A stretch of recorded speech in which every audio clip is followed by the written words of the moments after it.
Hello, मेरा नाम है यशस्वी आचार्य। आप देख रहे हैं मुझे ऑन क्रिप्टो टीवी। और क्या चल रहा है क्रिप्टो की दुनिया में, चलिए आइए देखते हैं।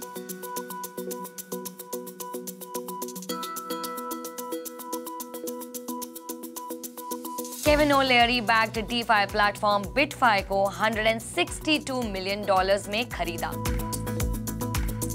कॉइनबेस के CEO ने लॉस एंजलिस में $133 मिलियन का आलीशान बंगलो खरीदा।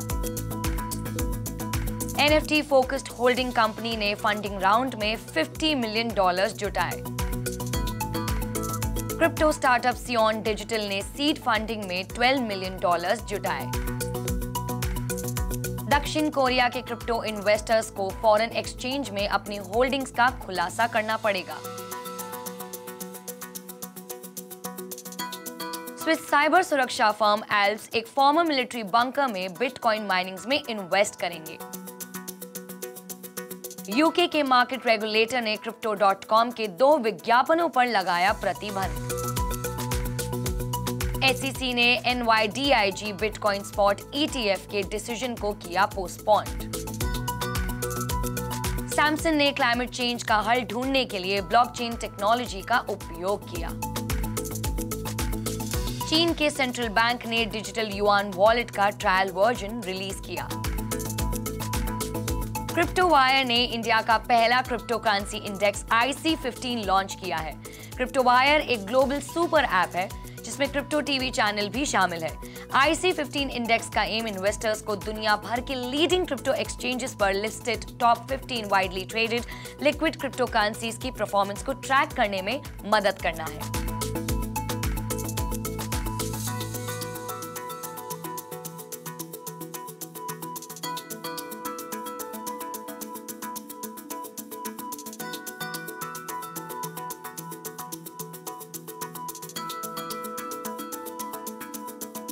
Shark Tank panelist Kevin O'Leary और FTX क्रिप्टो एक्सचेंज के फाउंडर सैम बैंक्मैन-फ्राइड द्वारा backed decentralised finance platform WonderFi Technologies Inc ने कनेडियन क्रिप्टो एक्सचेंज बिटबाय को $161.8 मिलियन के कैश और शेयर्स में खरीदने की सहमति व्यक्त की है। इस एक्विजिशन से कनाडा बेस्ड वंडरफाई को एक साथ क्रिप्टो ट्रेडिंग सर्विस प्रोवाइड करने और डिसेंट्रलाइज्ड फाइनेंस को एक्सेस करने में मदद मिलेगी, क्योंकि ये एक एंड-टू-एंड कंज्यूमर प्लेटफॉर्म बनना चाहता है।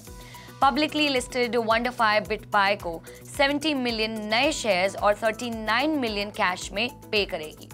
वंडरफाई के CEO बेन समारो ने एक स्टेटमेंट में कहा है कि license marketplace digital asset economy के लिए एक इम्पॉर्टेंट गेटवे है और बिटबाय के प्रोडक्ट सूट के इंटीग्रेशन से कंपनी की रीच और स्कोप को एक्सपैंड करने में मदद मिलेगी।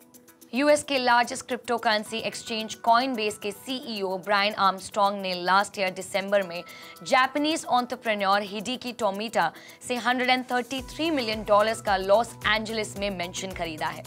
ये डील LA एरिया में अब तक की सबसे बड़ी होम परचेज डील बन गई है। टोमिटा ने ओरिजिनली ये मेंशन 2018 में $85 मिलियन में खरीदा था। इस 19,000 स्क्वायर फुट के बेल एयर एस्टेट में थिएटर, जिम और डबल हाइट डाइनिंग रूम भी शामिल है। इसके अलावा प्रॉपर्टी में पॉल विलियम्स द्वारा डिजाइन किया गया 6,600 स्क्वायर फीट का गेस्ट रूम भी शामिल है। आर्मस्ट्रॉन्ग ने अमेरिकन बिजनेस एग्जीक्यूटिव और इन्वेस्टर फ्रेड एस्ट्रम के साथ मिलकर 2012 में कॉइनबेस की स्थापना की थी। कॉइनबेस एक्सचेंज तब से USA में सबसे बड़ा क्रिप्टो ट्रेडिंग प्लेटफॉर्म बन गया है और अप्रैल 2021 में ये नैस्डैक में भी लिस्टेड था। नवंबर 2021 में 14.7 बिलियन की नेटवर्थ के साथ आर्मस्ट्रॉन्ग दुनिया के सबसे बड़े क्रिप्टो बिलियनर हैं। अपने आप को डिजिटल एसेट्स का क्यूरेटर बताने वाली कंपनी मेटावर्सल ने नॉन फंजिबल टोकन्स और मेटावर्स सेक्टर्स में अपनी कैपेबिलिटीज को एक्सपैंड करने के लिए बंच ऑफ इन्वेस्टर्स से $50 मिलियन की फंड रेजिंग की है। मेटावर्सल इस फंड का उपयोग हाई प्रोफाइल डिजिटल कलेक्टिबल्स को एक्वायर करने और उन प्रोजेक्ट्स को सपोर्ट करने के लिए करेगी जो अपने वेंचर स्टूडियो की खराब फाइनेंशियल सिचुएशन के कारण अटके हुए हैं। इस फंडिंग राउंड का supervision investment firms Coin Fund और फॉक्स हेवन ने किया था।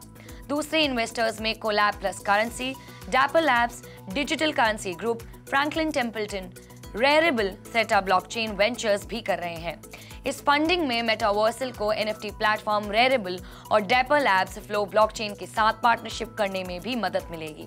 2021 में NFTs की सेल से $14 बिलियन का रेवेन्यू जनरेट हुआ था, जिसमें 91% रेवेन्यू डिजिटल आर्ट कलेक्टिबल्स और डिजिटल कलेक्टिबल्स की सेल्स की वजह से जनरेट हुआ था।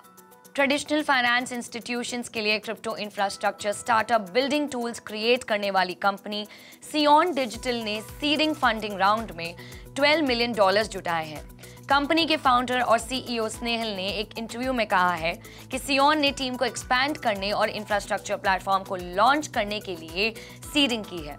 सियोन पुणे में रिसर्च और डेवलपमेंट सेंटर स्टार्ट करने और इंजीनियर्स को हायर करने की प्लानिंग भी कर रहे हैं। इंफ्रास्ट्रक्चर प्लेटफॉर्म का इनिशियल वर्जन इस साल के पहले क्वार्टर में लॉन्च हो सकता है। ग्रीन वाइसा कैपिटल और 645 वेंचर्स ने इस फंडिंग का सुपरविजन किया है, जिसमें Kota Capital, Epic Ventures, Arglass Capital Partners, Bat Ventures, Greycroft भी शामिल है।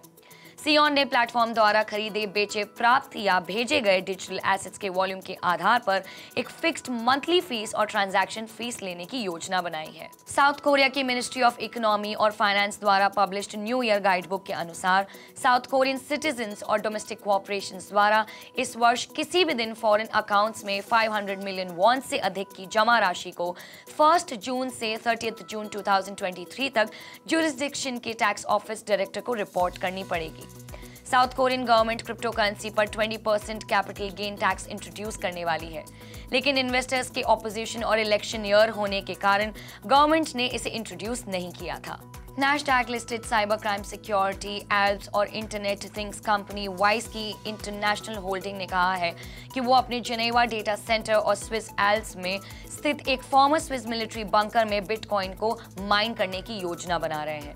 वाइस की अपनी सिक्योर स्विस एल्प बंकर फैसिलिटीज में gradually over 1000 bitcoin mining machines को इंस्टॉल करेगी। क्रिप्टो माइनिंग और साइबर सिक्योरिटी माइनिंग ऑपरेशंस एक स्पेशल पर्पस व्हीकल ट्रस्टकॉइन AG के थ्रू किया जाएगा। कंपनी बिटकॉइन माइनिंग से होने वाले प्रॉफिट का उपयोग अपनी साइबर सिक्योरिटी एक्सपर्टीज को एक्सपैंड करने के लिए करेगी, ताकि वो क्रिप्टो जैकिंग से डिफेंड करने में अपने कस्टमर्स की मदद कर सके। यूके के मार्केटिंग रेगुलेटर ने बुधवार को कहा है कि कंप्लेंट्स मिलने के बाद उन्होंने crypto.com की 2 एड्स को बैन कर दिया है। फर्स्ट एडवर्टाइजमेंट 1 सितंबर 2021 को डेली मेल ऐप पर देखी गई थी। सेकेंड एडवर्टाइजमेंट 30 जुलाई 2021 को लव बॉल्स ऐप में डिस्प्ले हुई थी, जिस पर ईयर 3.5% प्रॉफिट का प्रॉमिस किया गया था और साथ में ये भी लिखा था कि ये रेट 8.5% तक भी बढ़ सकती है। एडवर्टाइजिंग स्टैंडर्ड्स अथॉरिटी को लगा कि दोनों एडवर्टाइजमेंट में डिस्प्ले किए गए ऑफर्स कस्टमर्स को मिसलीड कर सकती है और वो अपने डिपॉजिटेड अमाउंट पर 3.5% से 8.5% का रिटर्न कमा सकते हैं। रेगुलेटर के मुताबिक एडवर्टाइजमेंट में कहीं भी इन्वेस्टमेंट रिस्क का उल्लेख नहीं किया गया है और कंपनी ने कस्टमर के इन एक्सपीरियंस का फायदा उठाने की इररिस्पॉन्सिबल हरकत की है। हालांकि रेगुलेटर ने कंपनी पर कोई जुर्माना नहीं लगाया, लेकिन वार्निंग जरूर दी है। उनके फ्यूचर के एडवर्टाइजमेंट में क्रिप्टो करेंसी के वॉलेटाइल नेचर और रिस्क का उल्लेख जरूर होना चाहिए। US securities and exchange commission ने NYDIG के बिटकॉइन स्पॉट ETF प्रपोजल को मंजूरी देने के लिए अपने फैसले को फिलहाल टाल दिया है। NYDIG ने 30 जून 2021 को बिटकॉइन स्पॉट ETF के प्रपोजल को फाइल किया था। ये इन्वेस्टमेंट व्हीकल ट्रस्ट में रखे गए BTC की वैल्यू को ट्रैक करेगा। SEC ने 15 जनवरी 2022 तक इस प्रपोजल के अप्रूवल के बारे में डिसीजन लेने वाली थी।